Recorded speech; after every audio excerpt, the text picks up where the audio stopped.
South Central Fleet Services, a commercial vehicle maintenance provider based in Didcot, has strengthened its workshop capability with the purchase of 4 6,500 kilograms capacity 2-post lifts from Totalkare. The investment enables the business to increase servicing capacity while improving efficiency and safety for technicians working on a wide range of vehicles. Supporting fleet operators across the region, South Central Fleet Services provides professional vehicle servicing, repairs and maintenance designed to keep commercial vehicles safe, compliant and on the road. As demand for its services continues to grow, the company has invested in additional lifting equipment to ensure its workshop can handle higher volumes of work without compromising on quality.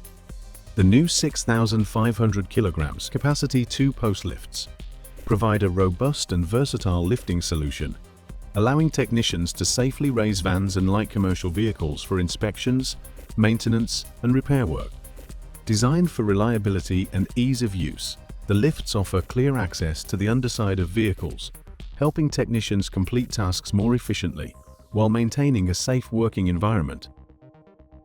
Learn more at totalkare.co.uk.